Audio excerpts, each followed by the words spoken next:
Paz, Senhor, irmãos. Eu gostaria de estar fazendo uma leitura com os irmãos do livro de João no início, né? Capítulo 1.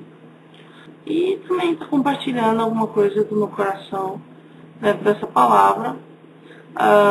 Eu acredito que comunhão entre os irmãos é muito importante. E é assim que nós abençoamos uns aos outros. E a palavra, como ela mesma diz, nunca volta vazia. Então, sempre uma experiência que eu, você, outra pessoa tem algo para edificar a vida de alguém, não é? No princípio era o Verbo, e o Verbo estava com Deus, e o Verbo era Deus. Ele estava no princípio com Deus. Todas as coisas foram feitas por intermédio dele, e sem ele nada do que foi feito se fez. A vida estava nele, e a vida era a luz dos homens. A luz resplandece nas trevas, e as trevas não prevalecem contra ela. Houve um homem enviado por Deus, cujo nome era João. Este veio como testemunha para que testificasse a respeito da luz, a fim de que todos virem a crer por intermédio dele. Ele não era luz, mas veio para que testificasse da luz, a saber, a verdadeira luz que vinda ao mundo ilumina todo homem. Estava no mundo, o mundo foi feito por intermédio dele, mas o mundo não o conheceu. Veio para o que era seu, e os seus não o receberam. Mas a todos quantos o receberam, deu-lhes o poder de serem feitos filhos de Deus, a saber, aos que creem no seu nome, os quais não nascem do sangue, nem da vontade da carne, nem da vontade do homem, mas de Deus. O livro de João foi escrito por alguém que conhecia Jesus intimamente. João, ele era o discípulo mais novo de Jesus e ele era muito próximo. Ele era conhecido como discípulo amado.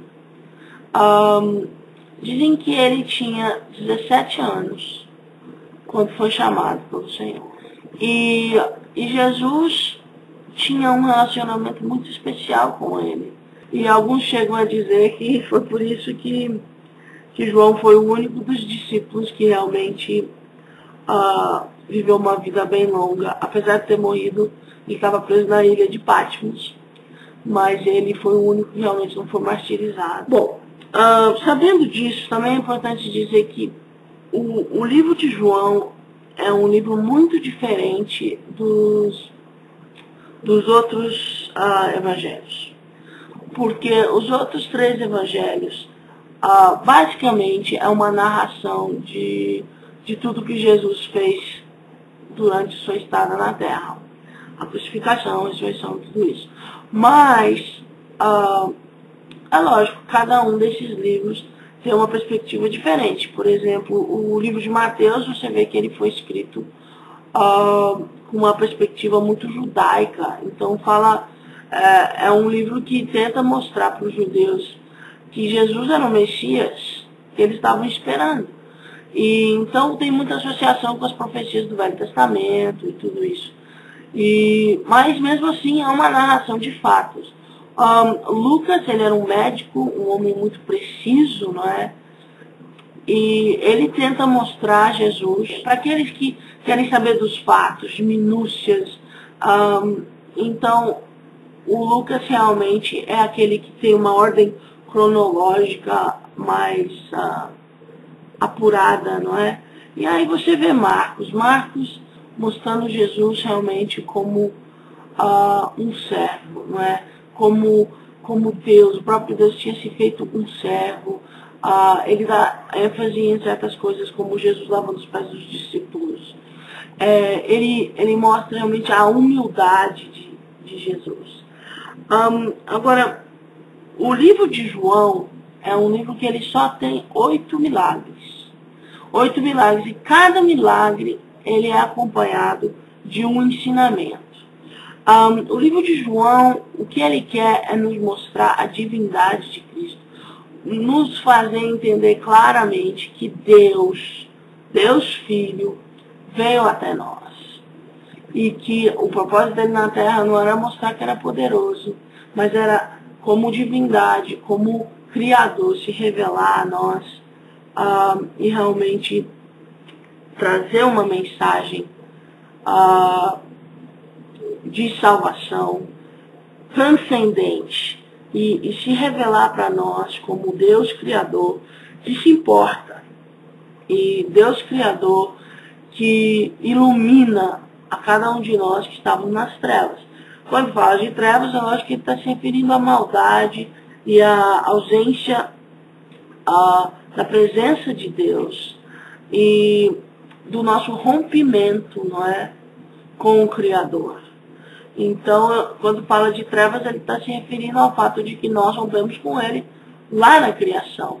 E principalmente essa primeira parte do livro de João tem uma conotação, ou digo, um vínculo muito forte com o livro de Gênesis.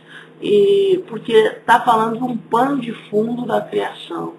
Né? Porque, como diz aqui, no princípio era o verbo. O verbo, na verdade, vem da palavra logos, né? Que é do grego, e significa palavra, palavra que age, palavra ativa. Então, Jesus é a palavra, Jesus é o verbo, Jesus é a ação de Deus. Conta-se que no princípio se reuniram Deus Pai, Deus Filho e Deus Espírito Santo. E Deus Pai então disse: eu vou criar um mundo, eu vou criar um universo. Eu vou criar os céus e a terra, e eu vou colocar luzeiros no céu. E eu vou criar os peixes, as aves, os animais, e eu vou criar o homem. Então o Espírito Santo interrompeu dizendo: Pai, mas você sabe que o homem vai romper conosco, ele vai se voltar contra nós. E Deus Pai, então, pensativo, diz, então o Espírito Santo respondeu: mas só se a gente fosse lá primeiro, resgatasse ele, abrisse o caminho para que ele novamente tivesse comunhão conosco, e aí então poderíamos criá-lo. Resta saber quem iria.